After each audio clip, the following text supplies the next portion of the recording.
Jimmy, if I can borrow you. Okay, so normally we're going to touch our partner's base. We're going to use sung to float our partner, and then we have generating jin into our partner. Now we want to simultaneously put them together. So we're releasing, if you give me some power into me, I use sung to release their power, and then jin inside with the sung. So I put them together.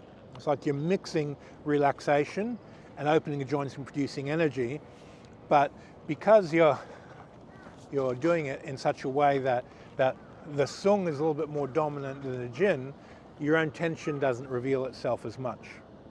Now, as soon as I start going, trying to push it out, and it's physically visible where my power is coming from, then I've got to back off and make it much more invisible, so the sung and the jin are overlapping and it becomes quiet.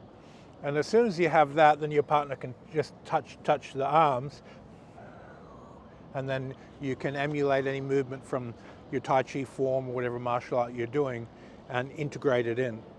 If you start integrating the jin into movements too early without the sung, it becomes a bit clunky. So you want to get the relaxation up to a certain level and then permeate the jin through that.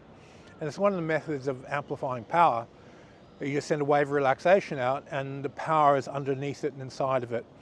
And the relaxation takes away their protection, opens up the gaps, and the power just moves straight through and affects them. Remember, this is a product of habit.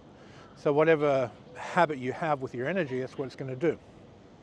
If your habit is to uproot and bounce people, then that's what it's going to do. If it's to heal people, if it's to release people's emotions, whatever you train in your habits is how energy expresses itself, because the information gets embedded into the habit for that outcome to happen. So just because a person has a lot of energy doesn't mean they can use it for something they haven't trained themselves to use it for. So if someone's a really good healer, they have to retrain themselves to use that energy for Fa Jin or Tai Chi or whatever other application you have. Okay, so do a little bit of floating with sung and do a little bit of floating with jin, and then blend the two together. The sung, the relaxation leads first, and the jin's underneath, and then amplify that power. You basically want to make sure that the camera can't see where the power is coming from. So if it's very visible, he's doing that to generate power, that's jin, it's not sung. You got to make it hidden, and then improve. The more hidden it is, the more internal potential you have to amplify your power. All right, thanks.